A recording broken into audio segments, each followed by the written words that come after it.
نحمده ونصلي على رسوله الكريم اما بعد فاعوذ بالله من الشيطان الرجيم بسم الله الرحمن الرحيم انما يفتر الكذب الذين لا يؤمنون۔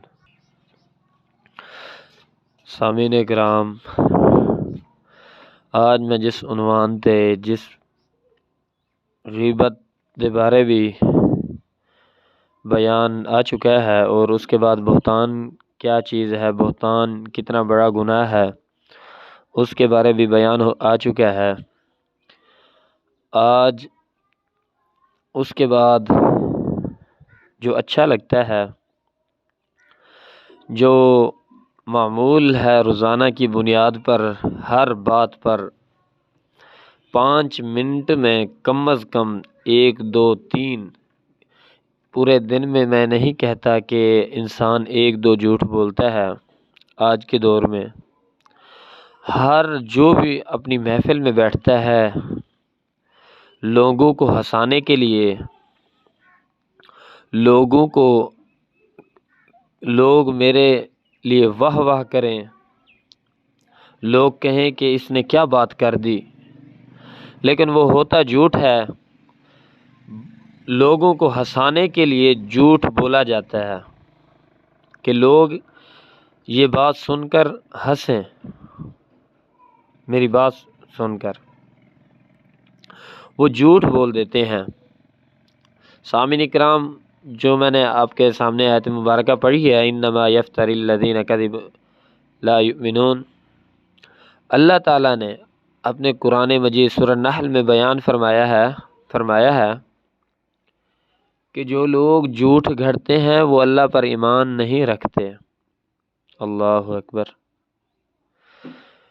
اس کے بعد نبی کریم صلی اللہ علیہ وسلم نے فرمایا منافق کی 3 نشانیاں ہیں، اس سے نشانی جو ہے، ایک نشانی منافق جھوٹ زیادہ بولتا ہے۔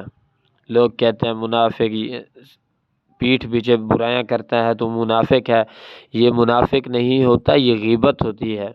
سامعین کرام، فرق ہے۔ منافق وہ ہوتا ہے جو بات بات پر جھوٹ بولے،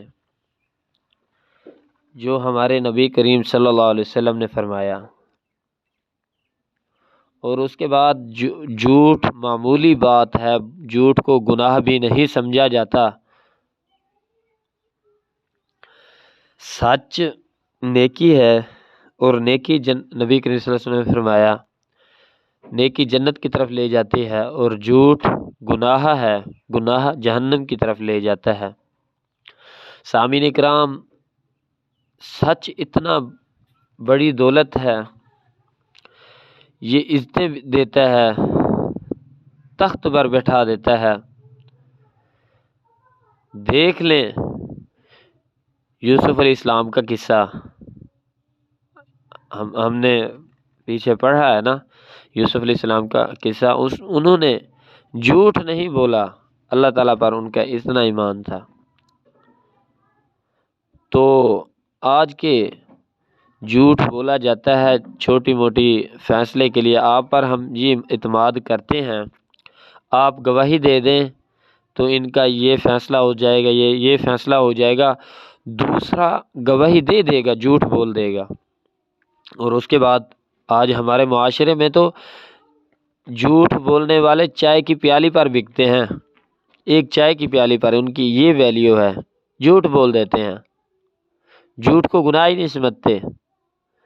جھوٹ اتنا بڑا گناہ ہے، اتنا بڑا گناہ ہے، نیکیوں کو کھا جاتا ہے۔ سامعین کرام، جھوٹ کے ساتھ گھر تباہ ہو جاتے ہیں، علاقے تباہ ہو جاتے ہیں، خاندانوں میں فساد آ جاتا ہے، ایک جھوٹ بولنے سے، ایک الفاظ نکالنے سے، ایک جھوٹی گواہی دینے سے۔ تو نبی کریم صلی اللہ علیہ وسلم کے پاس ایک شخص آیا، کہتا میں مسلمان ہونا چاہتا ہوں لیکن میں غلط کام کرتا ہوں، وہ نہیں چھوڑوں گا، تو جھوٹ ہی بولوں گا۔ تو نبی کریم صلی اللہ علیہ وسلم نے فرمایا نہیں، جھوٹ نہیں بولے گا تو غلط کام کرتا ہے تو وہ کرتا رہے۔ تو جب وہ چوری کرنے گیا تو کہتا ہے میں نے جھوٹ تو نہیں بولنا۔ اس کو پتہ تھا کہ جھوٹے کی سزا یہ ہے، جو جھوٹ بولتا ہے اس کی سزا ہے۔ نبی کریم صلی اللہ علیہ وسلم نے فرمایا آپ نے جھوٹ نہیں بولنا۔ اور جب چوری کرنے لگا اس کے دماغ میں خیال آیا کہ میں نے نبی کریم صلی اللہ علیہ وسلم سے تو وعدہ کیا ہے، مسلمان ہو گیا ہوں، تو میں نے چوری کی تو میرا ہاتھ کٹ جائے گا۔ چور کا عرب میں ہاتھ کاٹا جاتا ہے۔ اس نے کہا میرا ہاتھ کٹ جائے گا، میں جھوٹ تو نہیں بول سکتا۔ نبی کریم صلی اللہ علیہ وسلم کی عدالت میں اگر ان کو پتہ چل گیا جن کی میں چوری کروں گا، وہ نبی کریم صلی اللہ علیہ وسلم کے پاس شکایت لے گئے۔ نبی کریم صلی اللہ علیہ وسلم نے مجھ سے پوچھا کہ آپ نے یہ گناہ کیوں کیا ہے، چوری کیوں کی ہے؟ نبی کریم صلی اللہ علیہ وسلم تو آرڈر دے دیں گے کہ اس کا ہاتھ کاٹ دیں، میرا ہاتھ چلا جائے گا۔ سامعین کرام، اسی طرح ڈرنے سے وہ سارے غلط کام چھوڑ گیا۔ زنا ہے، اگر اس بات پر وہ سچ بولے تو دیکھیں اس کا رجم ہوگا، اس کو پتھر مار مار کے مار دیے جائیں گے نا۔ سب گناہ چھوڑ سکتے ہیں نا، جھوٹ مین جڑ ہے۔ اگر انسان جھوٹ بولنا چھوڑ دے تو پکا مومن بن سکتا ہے، انسان جنتی بن سکتا ہے، انسان اللہ تعالیٰ کے ہاں خوش نصیب ہوگا وہ شخص جو جھوٹ بولنا چھوڑ دے گا۔ سچ بہت بڑی نعمت ہے۔ دیکھیں حضرت ابوبکر صدیق رضی اللہ تعالیٰ عنہ کو اللہ تعالیٰ نے صدیق کا لقب دے دیا۔ زندگی میں ایک جھوٹ، انہوں نے کبھی جھوٹ ہی نہیں بولا، اللہ تعالیٰ نے ان کو صدیق کا لقب دے دیا۔ آج ہم بات بات پر 10 روپے، 100 روپے، 1000 کے روپیہ چھپانے کے لیے جھوٹ بول دیتے ہیں، لیکن ہمارے آنکھوں میں، ہمیں دماغ میں قبر نظر ہی نہیں آتی کہ ہم نے قبر میں جانا ہے۔ فنجعل اللہ لعنت اللہ الکاذبین، جھوٹے پر اللہ تعالیٰ کی لعنت ہے۔ ایک بڑا سے باپ بھی کسی بیٹے پر لعنت کر دے تو اسی سے برداشت نہیں ہوتی، وہ بچتا ہے کہ پھر ایسا کام نہ کروں کہ پھر مجھے باپ کی لعنت کھانی پڑے۔ کوئی بھی علاقے کا بڑا لعنت مار دے، سردار، رئیس، وڈیرا، ایم پی، ایم این اے لعنت مار دے، لعنت بھیج دے، پھر وہ کام نہیں کرتا۔ اور اس کے بعد سامعین کرام، ایک اللہ تعالیٰ جس جھوٹے پر لعنت مارے، آپ دن میں کتنی لعنتیں ہم کھاتے ہیں، لیکن اس کے باوجود بھی ہم سدھرتے نہیں ہیں، اس کے باوجود بھی پھر ہم توبہ نہیں کرتے، جھوٹ بولنا نہیں چھوڑتے۔